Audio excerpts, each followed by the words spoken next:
Good day, fellow champions of inclusion. I am A. Ron, and this is the Inclusive Dad Podcast, where we explore inclusion and make it practical. I'm really excited today to have my guest on, Nick Yerhart. Um, Nick and I are from the same town, Austin, Minnesota, so it's good to have Nick on. I've seen Nick around town for many years. More recently this year, gotten to know him better. Nick, welcome to the podcast. Thank you so much for having me on. Absolutely. Can you just tell me a little bit about who Nick is?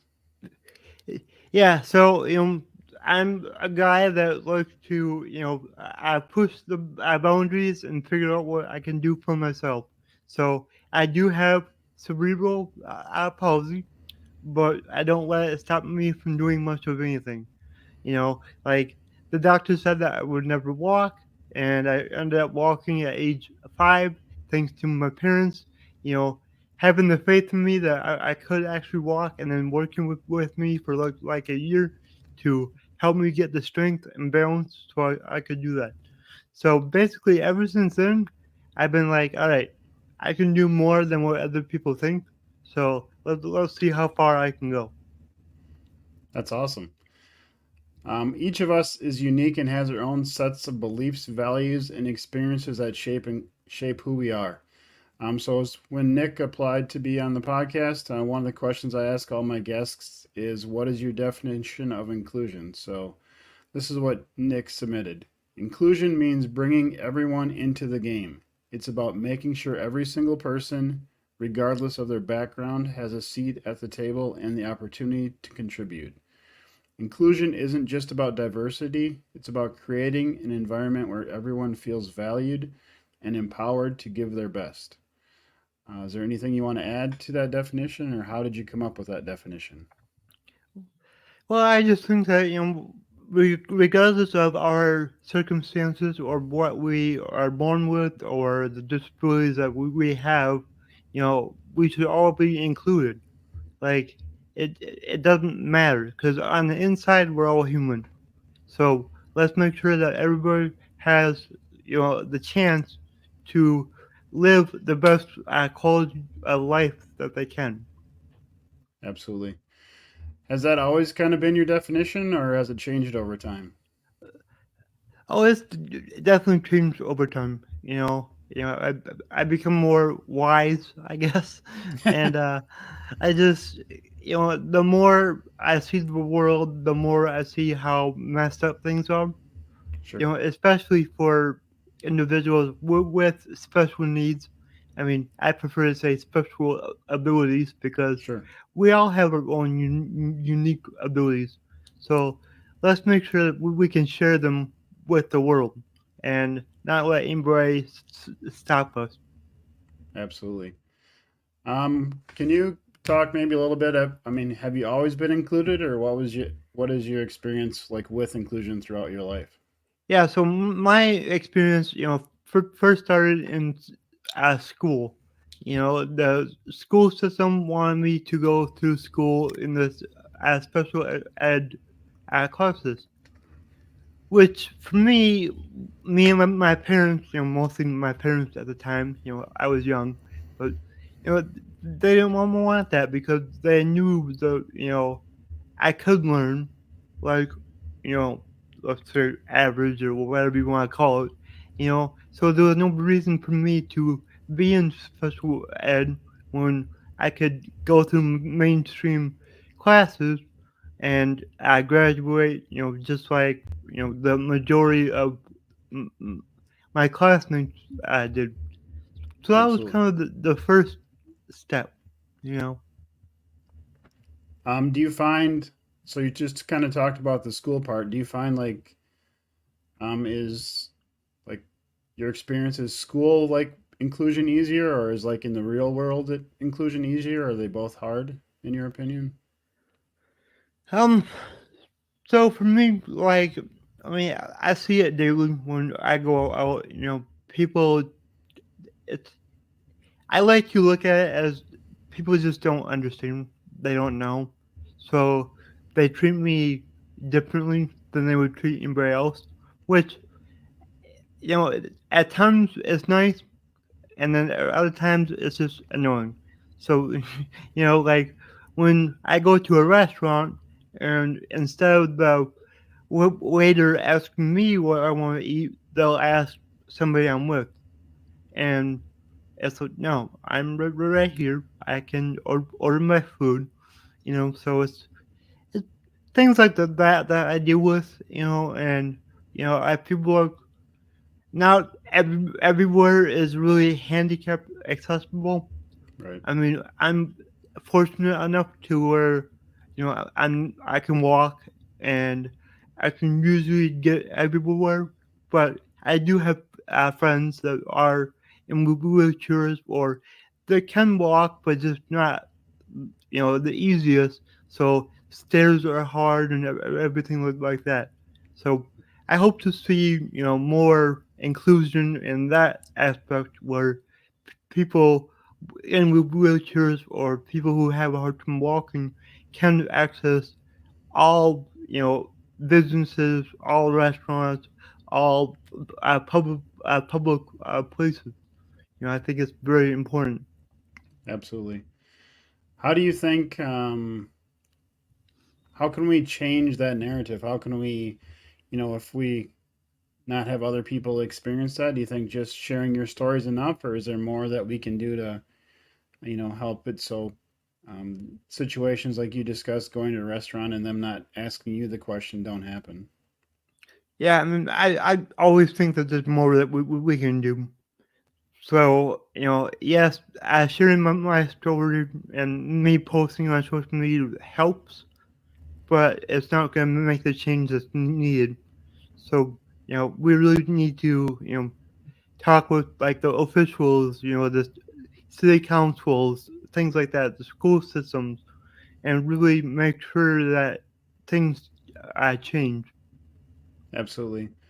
Yeah, I think the awareness, sharing the story is a good first step. And I Hmm. know that my girlfriend, she wasn't around anybody that uses a wheelchair. I have a daughter that uses a wheelchair, so she just wasn't around that. And people Hmm. assume that, ADA, Americans with Disability Act, was passed in the 90s, so, everything's accessible. Well, that's not really true. And No. she said more than once, like, I just didn't realize it. You think it's good, but not unless you're living it or know somebody that uses a wheelchair. You become aware of like how many places aren't accessible or how many sidewalks still don't have curb cuts or stuff Hmm. like that. It's just, um, I kind of. I kind of have this radar. I just see it all over the place. I just, hey, that's not accessible. There's not a parking spot there. I don't know. Does that Hmm. happen for you, or you see things where kind of jump out at you? So I didn't until I started talking to you, and then you Okay. started talking about it, and then now I was like, okay, I see it more now, Okay. because like that's the thing is when it doesn't affect you, True. you don't Yep. see things, That's true. so it's like up to people like us to help people become aware, because a lot of things can get overlooked easily, and I know me and you were talking about our downtown area, Yep. and you like there's not a wheelchair accessible ramp for like a block. I Yep. was like, really? Like I had no idea. And Right. then when I left that day, I was like, huh, yeah, there isn't anything. Like Right. so now, yeah, like now I realize it. So I think it's good for people like us to talk to the city and talk to the people that can make the difference. So then they become aware, just like I did. Just from talking to you for a half hour, I became aware. That's awesome. Well, I'm glad I helped open your eyes to see some stuff. I mean, you've Hmm. definitely done the same for me. And that's been one of my things I've been talking about. My second TEDx talk, I talked about using empathy to make, be more inclusive. And kind of what the stuff we're talking about now is like talking with each other, sharing our stories, getting to know each other.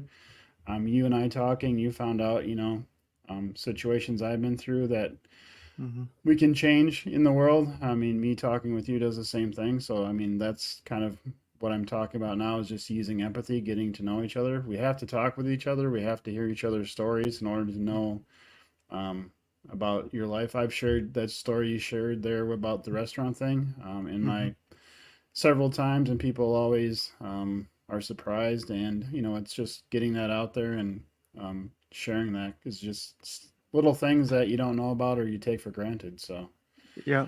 Yeah. um, you said that. Did you say that the doctor told your parents that you would never be able to walk? Is that what you said? Yeah. Yeah. So my first, I was diagnosed at age 1, Okay. and then for the next few years, the doctor, told my parents, he'll never walk, he'll be dependent on somebody else his whole life, all that. And at age 4, my dad asked me, he was like, "Would you like to learn how to walk?" And I was like, "Well, yeah, of course. Right. What kid doesn't want to walk?" you Right. know. And so my mom and my dad worked with me for 6 months to a year, just Sure. helping me get the strength and the balance. And then at age 5, I was finally able to walk. That's awesome. So yeah. So I mean, I'm a parent. Obviously, I have a daughter who uses a Mhm. wheelchair and has been diagnosed with cerebral palsy. Like, what do you think about your dad? Made him ask you that question, or kind of want give you that opportunity? I think he just saw, you know, my strength. I don't know, just he just knew that I could do more than what the doctors said I could, Right. and he just, he didn't really take no for an answer. So Sure. that was kind of how he was. So he was, my whole life, my dad pushed me to Right. do more, you know, and a lot of the times, man, I did not like him at the time, because he'd make me do stuff that I really didn't want to do, or they were hard, or they were strenuous on my body. But now it's like I'm so thankful because without him pushing me like that, who Right. knows where I would be now, you know? Right. No, I mean that's awesome. Like, I mean, I'm a dad, so I think about that as well, and I know as a parent you kind of want to protect your children, but I mean you Hmm. have it's your story is one where it's a good reminder that you can push your children, you can help them expand, push them to try new things, do new things, and Hmm. that's awesome. You're kind of a daredevil too, aren't you? What kind of things have you done? I know you have cars and four wheelers and stuff. So what's all the things that you've done when you were told that you wouldn't be able to walk? But what are some of the kind of the more adrenaline things that you've done? Yeah, so well, let's go back to when I was like 7, 8 years old. Sure. Um, I wanted a go kart, right? So my dad told me, he's like, all right, if you learn how to ride a bike, I'll get you a go kart. Man, I sat and practiced on the bike for weeks, and then finally I was able to ride a bike on my own. Awesome. And so then I got a go kart, and ever since then I've been into anything that has an engine of any sort. So it started with the go kart, and then I got four wheel a wheeler Sure. that I actually raced when I was 11. Oh, So I raced that, on a dirt track, motocross style, for a year, and that was a lot of fun. And so yeah, I've been riding four wheelers basically, since then. I mean, I still ride here and there. Um, I had a side by side, which is like a, you know 2-seater 4 wheeler type thing. yep. So that was a lot of fun. I've had I think I've had 21 cars. So Wow. I love cars. That's one of my passions, Yep. and I think that, you know me riding things or driving things like cars and go karts and whatnot. I think I love it so much because when I get in something like that, it's like my disability. disappears. Like I don't feel handicapped at all. Like I just hop in and I go. So I So think for me that's like my like escape from my disability. I don't know how to put it, but I sure, really I really do enjoy it. that's awesome.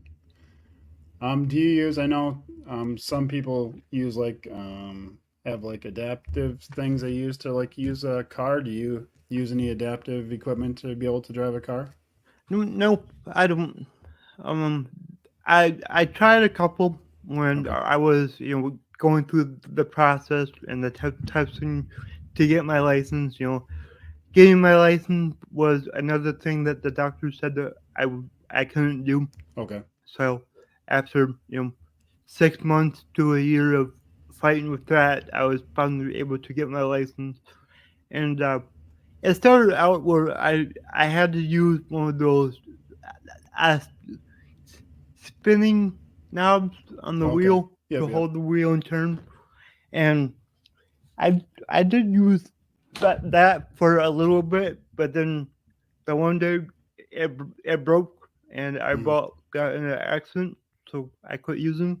Oh, So yeah, yeah, I was just like, I don't want to rely on something like that. sure, And so yeah, I drive you know everything, and that's the thing about me is I try not to use any adaptive equipment because I don't want to be like restricted to sure. Yep, I have to use something. Which adaptive equipment is awesome. Like it's yep. Right, amazing. right, But for me, I always like to figure out what I can do without first before I use something. You know. I mean, that makes complete sense to me because I know my daughter, like in school, she'd have a piece of equipment, but then it kind of had to go with her all over the place, and then Mm-hmm. we didn't have it that at home either. So then it's like, how do Mm-hmm. you? She's used to it Yep. at school. We don't have it at home, or like you said, if it breaks, then if you're used to that, depending on it, and then you can't get one for a while, it's kind of not a good thing. So that makes a lot of Exactly. sense. Yeah, like for me, in my younger years in school, I had a special mouse and keyboard Yep, for the our computer. But yeah, I yep, didn't have that at home. sure, So I learned how to use a computer with that. Well, then yep, I couldn't really use a computer anywhere else. right, So I was just like, we're just gonna. It might take me longer to sure, do it, with the regular mouse, regular keyboard, yeah, but I definitely figured it out. sure. You know. So I mean, it sounds like you're adaptable. You can kind of figure out different ways that work for you for different things. Is that kind of true? Yep, exactly. So, like, Yeah. for instance, one of the things that I do differently is when I use my cell phone, I usually use my nose. So Okay. I peck on the screen like a bird. That's what Okay. everybody tells me. Oh, look at Yeah. Nick, he's pecking away, you Right. know.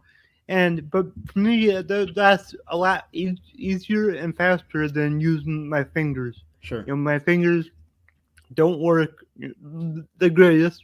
Right. They do okay, but it's definitely easier and faster to just use my nose. Right.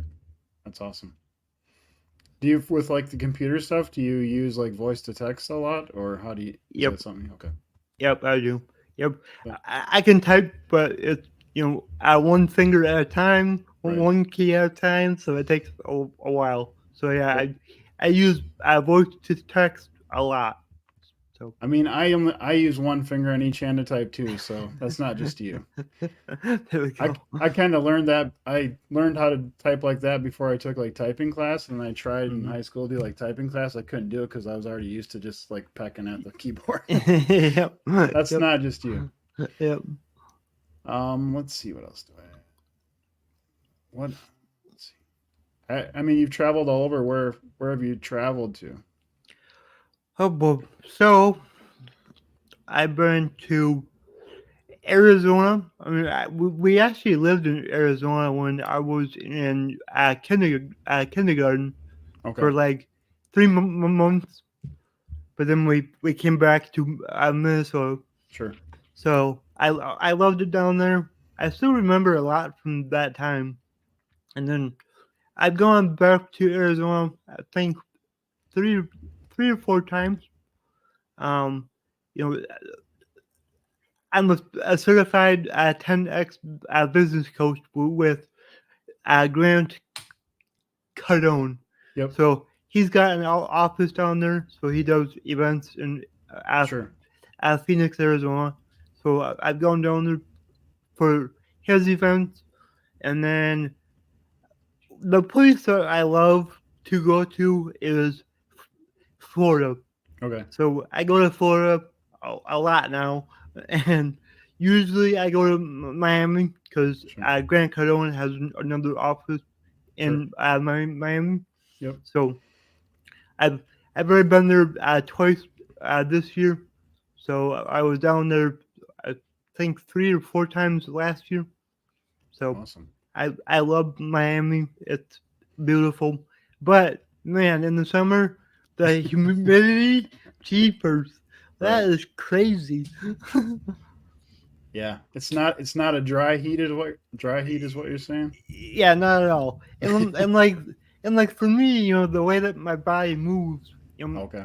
for me just to walk, I use 3 to 4 times the energy Sure. of the average person.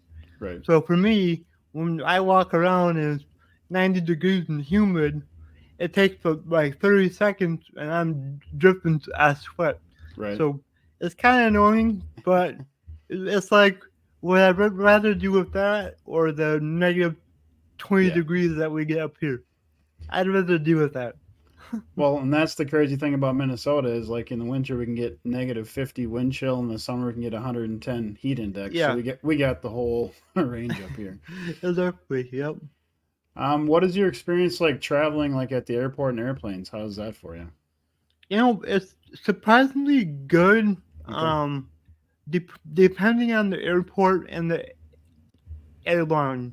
Okay. So for me, I prefer Delta. I Sure. just feel like they're more, inclusive. Like they really are there to help you. And the Minneapolis airport is awesome.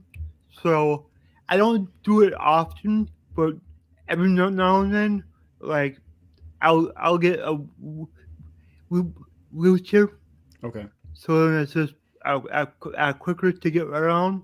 Sure. And in Minnesota, it's great because when you go in and you tell your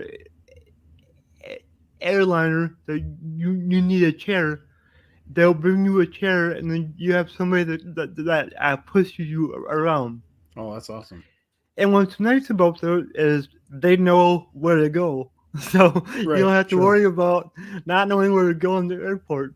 So yeah, they'll take you right to the plane, and I get on the plane, and then when I land, wherever I land, they'll have a chair ready for me, Oh, that's at awesome. that airport. So yeah, it's really nice. Um, I can see like people that are in a wheelchair, Right. how difficult it could be. I mean, because like I actually don't know like what do you do with your power chair? You know, like can you take that with you? From what I've seen on social media, like people that have a power chair, they get transferred to that aisle chair or whatever it's called to get in their Mm-hmm. seat, and then Yeah. the power chair gets put underneath. But I've also Okay. seen many occasions where those aren't treated the best, like they Mm-hmm. get broken and stuff by the airlines, and then it's hard Yep. to get that fixed if you're going somewhere, obviously, and then replaced. So I've Yeah, seen that's what some I stuff. would be worried about too. Because Yeah, like for me, I don't even check my bag if I don't have to. yeah, I I don't either. make sure I have a carry on Yep, because I don't want myself getting thrown around. yeah, me too. Hmm. Do you have like a dream trip? Like where it's like your dream destination you want to go to?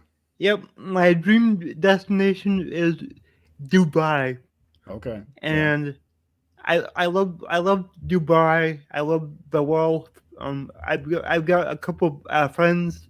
You Okay. know, one is from there. Her husband and her go there all the time.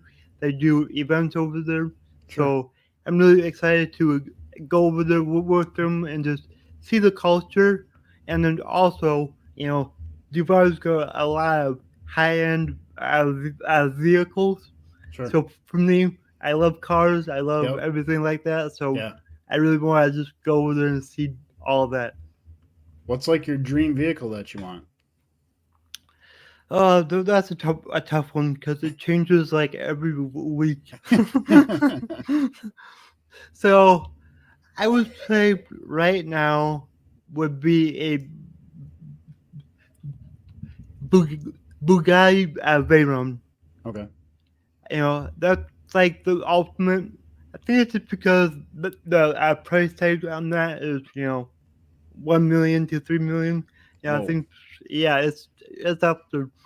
But like I think that's the only reason. It's just like I just want to be able to do that. Yeah. But like right now, I love Aston Martins. Okay. So to get an Aston Martin, that's my first you know It's your expensive first. car goal. Sure. Yep, Awesome. yep. So another thing I've been talking about in my most recent TEDx too is like personal responsibility in making the world more inclusive. I Hmm. know personally for me, the inclusion thing was largely tied to school, and I would get, want the school to be more inclusive of for my daughter, and I'd get upset if they didn't do that. Hmm. So I was at some point realized, okay, I can either continue to be upset when they don't do what I want to, or I can just, choose each day to find ways to make the world more inclusive myself, spread that message, and then, that'll ripple out and the world will become more inclusive. So what Hmm. is one like practical tip that you could share where somebody can start today to help make the world more inclusive? So I think like let's start at the root. Let's start at what will make a difference in the person with a disability, and that is if you're out in public and you see someone in a wheelchair or someone like me that walks a little crazy, it looks like I dance when I walk. You know, just be kind and maybe say hi. How are you? Just you know, treat treat me like you would treat anybody else. So if I come into your business or your place of work, you know, just treat me like you would any other customer. If I need something different, if I need help with something that's outside of the norm, I'll let I'll let you know. So for me, that's what I want. Is I want to be treated like everybody else. That's a great tip. We've talked about a lot of things. Is there anything that you want to share that we haven't discussed? Um, for me, like this is something that I talk about a lot, and don't focus on the negative things in life. Focus on the positive. So, like for people, especially with disabilities, different abilities. That's what I like to say. Yep. Like, let's focus on what we can do, Right. not what we can't do. Absolutely. Let's focus on that because we all have our own unique abilities. So let's just help each other figure out what they are. That's awesome. That's great. I'll have Nick's bio and all of his links that he sent to me in the show notes so you can get a hold of him. Um, I'm going to have this question I'm going to ask all of my guests, so you're going to be the first one. So, Yay! spam, yes or no? Yes, Yes. How do you like it? definitely yes. How do you like I the? like it fried on the pan on the stove. So you cut it up into like a half-inch strips, Yep. and then you cook it just like bacon. Absolutely. Yeah, we had it about a week ago. We had it. We cooked it on the grill, which was pretty good too. It got a little crispy, which I've never had it where it got kind of crispy, so it was kind of good Ooh, actually. yep. I'm a Yep. yes for spam. So what I'm going to do is I'm going to keep a spam count. So I'm going to keep track, and we're going to see yes or no which one it's going to be. So, That's so awesome. I like it.